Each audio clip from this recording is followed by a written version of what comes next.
চলতি বছরে বিধানসভা নির্বাচন, তার আগে রাজ্যের বিভিন্ন প্রান্তে তৃণমূল কংগ্রেসের গোষ্ঠীদ্বন্দ্ব প্রকাশ্যে। মালদার কালিয়াচক থানার কাশিমনগর নিচুপাড়া এলাকায় গুলিবিদ্ধ হয়েছেন জামাল উদ্দিন শেখ নামে এক তৃণমূল কংগ্রেস সমর্থক।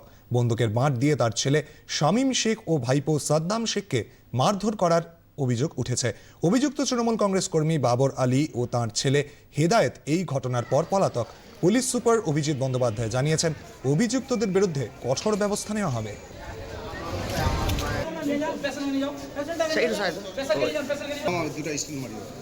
ব্যাপারটা আমরা খতিয়ে দেখছি। আজকে যে ঘটনা ঘটেছে, একটা অল্টারকেশন হয়েছিল, এটা আমরা পেয়েছি। কি নিয়ে, কিভাবে, কেন, আগে প্রিভিয়াস কাজ ছিল কিনা, সেগুলো সব আমরা খতিয়ে দেখছি। যে বা যারা এই ঘটনা ঘটিয়েছে, এই ঘটনার পেছনে যারা আছে বা যারা এই ঘটনা ঘটিয়েছে, তাদের এগেইনস্টে স্ট্রং অ্যাকশন নেওয়া হবে। স্যার, বছরের শুরুতে এই ঘটনা বছরের শুরু শেষ বলে কোনো বস্তু নেই।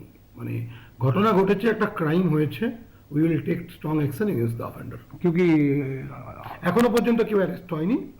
আমরা রেড কন্ডাক্ট করছি, আমরা কিছু ইনফরমেশন পেয়েছি ব্যাপারে, কারা অফেন্ডার আছে, উই আর টেকিং ইট।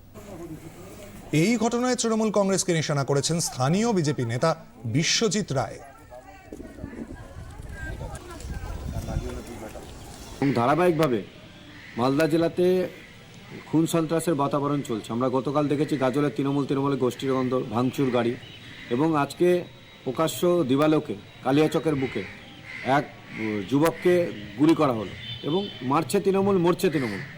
এবং তৃণমূলের লড়াই সাধারণ মানুষের জন্য নয়, সাধারণ মানুষের সঙ্গে এদের সম্পর্ক নেই।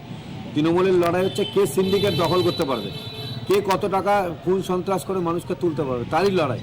আমরা ভারতীয় জনতা পার্টি ধিক্কার জানাই।